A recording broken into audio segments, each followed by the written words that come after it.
Bonjour et bienvenue sur Kwesi en direct à la télévision, à la radio et sur les réseaux sociaux pour parler d'un syndicat, le SMIAM, dont la liquidation a été actée. Ça dure depuis 6 ans, mais pour en parler et pour savoir comment tout ça va se dérouler et peut-être se terminer, nous recevons Hidaya Mahafidou, la présidente actuelle du SMIAM. Bonjour.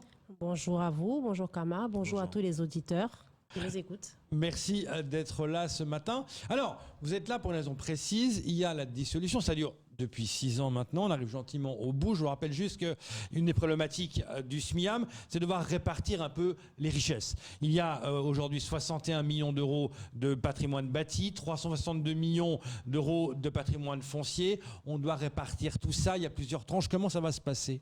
Alors, je tenais déjà juste à clarifier, la liquidation n'est pas encore actée. La liquidation est en cours. Elle est en cours, oui. Voilà. Nous avons fait une première tranche de liquidation qui est actée.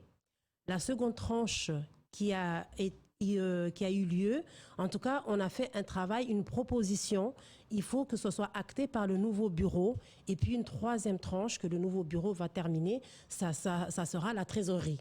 Là, les clôtures de compte. Et ça, cet après-midi, on renouvellera le bureau et le nouveau bureau reprendra, en tout cas, les travaux qui restent à terminer. Justement, on en parlera de tout ça. La deuxième tranche, notamment, qui est intéressante, ça correspond en fait aux écoles et équipements qui sont construits sur des terrains qu'on appelle mixtes. C'est-à-dire que ça appartient à l'État, également aux particuliers. Et là, la décision du SMIAM, c'est quoi ?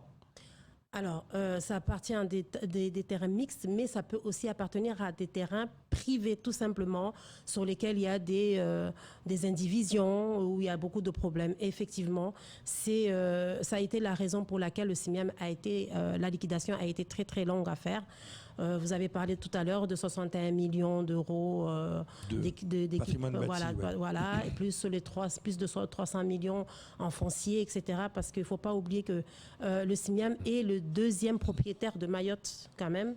Et cette répartition, elle est très complexe parce qu'il faut répartir le bâti, équipement scolaire et sportif, mais il faut également répartir le foncier qui va avec et le foncier nu. Nous avons aussi des terrains nus agricoles.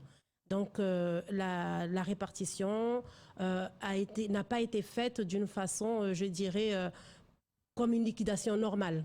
L'historique de SMIAM ne permettait pas ça parce que, comme vous savez, le SMIAM existe depuis 1979 et la loi de la départementalisation n'était pas encore mise en place. Donc, on n'avait pas les mêmes règles avant quand il s'agissait de foncier. Aujourd'hui, pour répartir le foncier, il y a tout un tas de choses à démêler. Quand on construisait des écoles, on n'avait pas forcément besoin d'un titre pour construire, alors que maintenant, tout est différent. Du coup, la liquidation, elle a pris beaucoup de temps. On a fait la première tranche je dirais, on a liquidé toute la partie qu'on estime facile. Le plus facile, c'est-à-dire que rendre voilà. les constructions les plus simples à rétrocéder, c'est-à-dire ceux qui se trouvaient sur des terrains publics, soit État, soit SMIAM, soit collectivité. Mais question que j'avais de vous poser, ça fait 6 ans que ça dure cette histoire. Je sais, c'est compliqué, d'accord. On a 362 millions de terres nues. On est en manque de foncier à Mayotte. Est-ce que c'est pas du gâchis tout ça, d'avoir laissé aller gentiment ces parcelles qui en plus maintenant, pour la plupart, sont habitées illégalement, donc ce qui impliquera un souci après pour pouvoir récupérer les parcelles. C'est pas du gâchis tout ça? Alors, on ne dira pas qu'on a laissé aller. Ces parcelles ont été squattées depuis des années, des années, des années. Ce n'est pas pendant la liquidation seulement que ces parcelles ont été squattées. Effectivement, aujourd'hui, si le SMIAM veut régler ces problèmes de parcelles qui sont squattées, on prendrait encore beaucoup plus d'années. Donc, la solution, ça serait de donner aux communes sur lesquelles se trouvent ces parcelles la rétrocession de ces parcelles pour qu'ils puissent justement s'occuper de récupérer, de régulariser en tout cas les fonciers. Je dirais par là que effectivement c'est beaucoup d'argent, énormément d'argent, 60 millions, et cela demande, je vais dire, Cela demande beaucoup de tactique, beaucoup de négociations, beaucoup d'écoute, parce que toutes les communes qui vont récupérer ces terrains, eh ben, ne comprendront pas si on ne leur explique pas, si on ne les rassure pas, si l'État n'accompagne pas. Donc il y a eu beaucoup de négociations là-dessus pour que les communes qui récupéreront ces terrains comprennent comment et surtout comment on va les accompagner pour régulariser. Parce que pour régulariser, il leur faut un fonds. Le CIMIAM, aujourd'hui, on a un fonds de trésorerie qui dépasse les 8 millions, à peu près plus de 8 millions et demi. Donc, il va falloir les accompagner, ces communes, pour régulariser justement ces parcelles-là. Et dans les communes dans lesquelles il n'y a pas de problème, et il y aura moins d'indexation. On va indexer par rapport aux problèmes qui existent. Camabrois. Alors justement, Ida Mafidou, vous, quand vous êtes arrivé au SMIAM, on se rappelle que vous aviez la motivation, vos projets, vous vouliez en tout cas garder cette ingénierie pour continuer à œuvrer avec ce syndicat. Et est arrivée en tout cas cette liquidation. Mais quand on entend aujourd'hui les complications pour le partage, pour la répartition, en même temps, on va dire, le divorce avec les partenaires. Est-ce qu'il était nécessaire de liquider aujourd'hui ce syndicat, mais en même temps, est-ce qu'on n'aurait pas pu sauver, de faire autre chose que de la liquidation? Alors, du côté du CIMIAM, on n'aurait pas pu. Pourquoi? Parce que ce sont les communes qui sont membres du CIMIAM qui ont pris la délibération de liquider le CIMIAM. Donc, en tant que présidente, je n'avais pas le choix non plus. Sur 17 communes, 16 ont pris la délibération de liquider le CIMIAM. Une commune, plus le conseil départemental, a refusé cette liquidation, cette dissolution, pardon.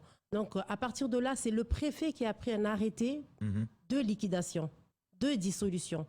Et moi, je ne pouvais que mener la liquidation à terme. Je n'avais pas vraiment le choix là-dessus. Alors, sur la délibération, les communes avaient marqué 2 points. Liquidation du CIMIAM, premier point, et création d'un autre syndicat, notamment ils avaient proposé un GIP à la place du CIMIAM. Et c'est pour cela que lorsque j'ai fait un appel à un bureau d'études pour nous accompagner dans cette liquidation, on avait proposé en tranche conditionnelle la création de ce GIP. Et ça aurait été beaucoup plus facile, effectivement. Pourquoi? Parce qu'on aurait pu garder nos fonciers. Ça aurait été plus facile aussi parce que déjà, on aurait gardé de l'ingénierie. Donc, les choses auraient été beaucoup plus rapides. Sauf que les maires de l'époque, après avoir pris la délibération, dissolution du CIMIAM et création d'un autre syndicat, le GIP, ils sont revenus sur leur décision. Ils ont dit qu'on ne veut plus créer un deuxième... En tout cas, une deuxième structure. Nous n'en voulons plus. On fait la liquidation, on arrête. Et même le préfet de l'époque ne voulait plus de création d'une deuxième structure. Donc, du coup, cette question n'était plus à l'ordre du jour. Et nous avons mené la liquidation jusqu'à ce jour. Alors, cet après-midi, vous le dites, un nouveau bureau va être mis en place pour pouvoir continuer, bien évidemment, la démarche en cours. Quand vous dites un nouveau bureau, ça veut dire que quelque part, juridiquement, le SMIAM existe encore. C'est-à-dire, tant qu'on ne sera pas arrivé au bout, le SMIAM, juridiquement, il existe encore. Mais qu'en est-il de ces agents? Est-ce que les agents, vu que le statut existe juridiquement, est-ce qu'on considère qu'ils travaillent pour le SMIAM ou chacun travaille ailleurs? Alors déjà, par rapport à la première question, oui, le SMIAM existe tant que la dissolution n'est pas encore actée. Pour la deuxième question, les agents ont été tous répartis dans les collectivités membres, à l'exception d'une personne qui était le gardien. D'accord. Donc cette personne-là sera répartie à la fin de la dissolution. Donc ces agents ne travaillent plus pour le CIMIAM, ne sont plus payés par le CIMIAM, ils ne sont plus à la charge. Voilà, ils ne sont plus à la charge du CIMIAM. Aujourd'hui, le CIMIAM, depuis qu'on m'a redonné la main pour la liquidation, parce que juste un petit rappel, ça a été dissous en 2014. De 2015 à 2016, on avait nommé des liquidateurs qui ont démissionné au bout d'1 an. Donc j'ai récupéré, par arrêté préfectoral, la liquidation du CIMIAM. Et à partir de là, bien sûr, j'avais besoin d'une ingénierie. Et comme tous les agents étaient déjà partis dans les collectivités, j'ai dû faire appel à, je dirais, le DGS. À l'époque, c'était le DGS de Chirangui. Et maintenant, il y a un DGS par intérim pour le SMIAM, pour m'accompagner dans la partie administrative financière. Et je fais aussi appel à un ex-agent du CIMIAM pour faire toute la partie comptable, payer les factures, etc. Parce que lorsqu'on a pris le CIMIAM, il y avait encore beaucoup de factures, vous savez, il y avait beaucoup encore de chantiers en cours, etc. Donc il fallait liquider toutes les factures. Donc celui-là, il est payé par la commune de Chirongui. Il travaille quelques heures pour le CIMIAM, donc ces quelques heures sont remboursées par le CIMIAM à la mairie de Chirongui. Et celui qui m'accompagne, le DGS par intérim, c'est un vacataire. Donc à ce niveau-là. Si on va dans le détail qui gratte un peu, il y a deux choses. Notamment, une chose importante, c'est le siège. Le siège du SMIAM, qu'est-ce qu'il va devenir? Il est convoité, pas convoqué. On sait que avant la mairie de Mamoudzou le voulait, après on me dit non. Ok, d'accord, l'Académa est dedans. Maintenant, apparemment, l'association des maires le veut. On se bat pour ce bâtiment. Comment on va faire? Alors, ce bâtiment est très convoité à la fin du mandat parce que quand on a mené les négociations avec les maires et le département, il était question justement de tout ce qui nous posait problème pour liquider dans la deuxième tranche. Le bâtiment du CIMIAM en faisant partie, c'est une propriété CIMIAM sur un terrain État. Juste pour rappel, donc la loi dit que si tu construis un bâtiment sur le terrain de l'État, l'État peut en avoir la propriété, donc il peut en faire ce qu'il veut. Aujourd'hui, l'État nous a beaucoup accompagnés et il ne veut pas, en tout cas à l'époque, avec le secrétaire général avec lequel on a travaillé, il ne voulait pas le récupérer, mais comme il était convoité et par la mairie de Mamoudzou et par le conseil départemental, il avait dit, à un moment donné, on le donnera au plus offrant. On peut le vendre aux enchères et le plus offrant, le plus rapide, pourra le récupérer. Et c'était uniquement la mairie de Mamoudzou et le conseil départemental qui le convoitaient. Je parle de la mandature qui est passée. Aujourd'hui, il y a des nouveaux maires. On a renégocié avec le maire de Mamoudzou. Le maire de Mamoudzou s'est rétracté parce qu'il n'y a pas que le bâtiment du CIMIAM qui était convoité, mais il y avait aussi des actions à la CIM. Et aussi celle-là aussi, oui, voilà, bien sûr. voilà, ils étaient convoités. Voilà. Aussi, voilà. Donc le maire de Mamoudzou, le nouveau maire de Mamoudzou s'est rétracté. Il a dit ok, maintenant ça, moi je n'en veux plus pour pouvoir justement essayer de terminer cette liquidation parce que ça faisait un blocage. Ouais, voilà. Pour avancer dans le dossier. Mais de là est venu se greffer l'association des maires. Oui, voilà. Donc ça complique de nouveau. Tout à fait. Donc ça fait partie justement des complications que nous avons rencontrées pendant tout le long. Négociation sur négociation. Certaines négociations, il faut revenir dessus. Même quand on avait trouvé une solution, parfois ils changent d'avis, on revient dessus. Notamment aujourd'hui, l'association de maires, où à l'époque ne le convoitait pas, aujourd'hui la nouvelle équipe convoite le bâtiment. Ils veulent le bâtiment. C'est compliqué, on verra. C'est compliqué. Autre chose de compliqué, là ça peut ubuer cette affaire-là, c'est du côté de Chiconi. À Chiconi, la commune gère, mais l'école est sur un terrain qui appartient à Sada. Donc aujourd'hui, c'est les gamins de Chiconi qui vont à Chiconi, mais quid de la mairie de Sada? Ils vont peut-être dire mais moi je veux que ce soit les gamins de Sada qui vont dans ce bâtiment. Ça va être compliqué ça aussi, non? Oui, bon déjà historiquement c'est une école effectivement qui est sur le territoire de Sada. Lorsqu'on a pris acte de faire la liquidation, on avait opté pour une territorialisation, c'est-à-dire on rétrocédait le bien à la commune sur laquelle se trouvait le bien. Donc logiquement, cette école devrait revenir à Sada parce qu'il est sur le territoire de Sada. L'école aujourd'hui ne prend plus des élèves. Aujourd'hui, elle a une autre fonction. Mais elle a toujours été gérée par la commune de Chiconi parce qu'elle se trouve à la proximité de Chiconi. Elle se trouve carrément à la limite, sur le territoire, mais à la limite de Chiconi. Et le fonctionnement a toujours été géré par la commune de Chiconi. Les élèves, ça a toujours été les élèves de Chiconi qui ont utilisé cette école. Alors, il y a beaucoup de tiraillements là-dessus. Il y a eu beaucoup de négociations entre Chiconi, le SMIAM, Sada, la préfecture. Et à un moment donné, comme on a senti qu'on n'arrivait pas à trouver de solution, nous avons proposé, en tout cas, le CIMIAM et la préfecture, parce qu'on a un copilotage, un comité de pilotage entre la préfecture et le CIMIAM, qui menons toutes ces réflexions, les propositions, et nous allons à la rencontre nous avons été à la rencontre des maires dans la mandature précédente. Et lorsqu'on a négocié longuement avec ces deux maires, on n'a pas trouvé de terrain d'entente.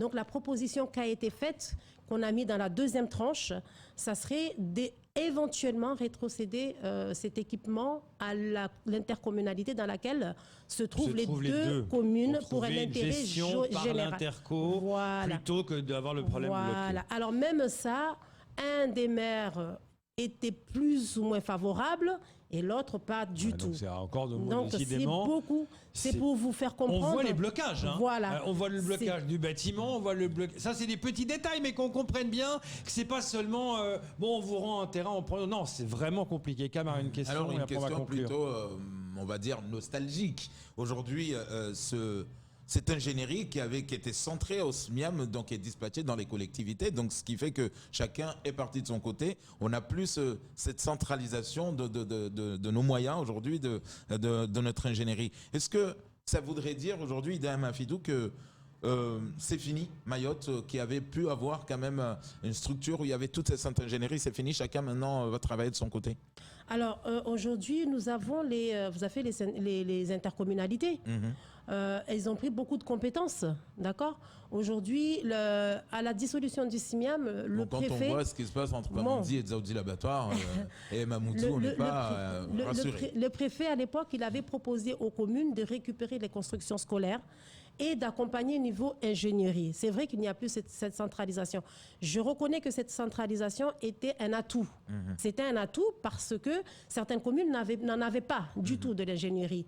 Mais il y avait aussi ce problème de, comment dirais-je, de construction scolaire. Il y avait certaines communes qui se plaignaient de ne jamais avoir de construction dans leur commune. Les constructions, certes, se faisaient par besoin, par rapport à l'évolution de la population. C'est comme ça que les constructions se faisaient. Mais d'autres communes n'en bénéficiaient pas parce que leur population, justement, ne progressait pas suffisamment. Donc, ils se sentaient un petit peu mis à l'écart. Même pour faire les rénovations, les grosses mises en normes, c'était pas toujours suivi des faits, alors que ces communes cotisaient régulièrement chaque année et se sentaient un peu lésées, si je peux dire. Donc aujourd'hui, si elles ont repris leurs compétences, elles se débrouillent pour avoir du financement, pour construire ou rénover leurs écoles. Je pense que ce n'est pas plus mal non plus. Dernière question, parce qu'il faut conclure, Hidaya. C'est l'après-midi, donc, il y a l'élection du nouveau bureau, de la nouvelle gouvernance. Est-ce qu'ils peuvent dire tout ce que vous avez décidé là, tout ce que vous avez dit là ce matin, on n'en veut pas, on fait autre chose? Peut-être, elle a créé un GIP qui va gérer tout ça. Est-ce que ça peut se dérouler? Alors, aujourd'hui, bien sûr, comme je vous ai expliqué, la première tranche, déjà, elle est actée. Oui, ça, on ne peut pas revenir. Voilà, mais sur le deuxième et troisième, ce qu'on a expliqué, est-ce qu'ils peuvent, ce que vous avez décidé par rapport à l'interco, par rapport à tout ça, est-ce qu'ils peuvent dire non, nous, tout ça, on balaye, on fait autre chose? Bien sûr, puisque ça n'a pas encore été acté. Ouais. Donc, à eux de prendre des décisions. On leur a fourni un travail. J'ai fait un bilan, notamment avec les maires vendredi dernier. La semaine dernière, j'ai fait un bilan de tout ce que nous avons fait, de ce qui est en cours et de ce qui reste à faire. Donc, ils savent exactement qu'est-ce qu'ils prennent. À eux maintenant de décider est-ce qu'on acte le travail qui a été fait ou on n'acte pas, ou on change. Notamment, comme je vous ai expliqué, encore des difficultés, même si nous avons fait des propositions pour la seconde tranche, mais il y a encore des difficultés. Donc aujourd'hui, il n'est pas sûr et certain qu'ils valident le travail que nous avons fait pour la deuxième tranche. On a encore plein de questions, mais on n'a plus le temps. Merci beaucoup d'être venu ce matin. Bon, c'était important et on suivra ce dossier, notamment avec cette nouvelle gouvernance. Merci beaucoup. Merci et à vous. arrêtez de taper là, derrière. Là, ils font des travaux, c'est infernal. Merci à vous, avec plaisir. Merci, c'est tout pour ce temps de parole. Tout de suite, la suite de vos programmes.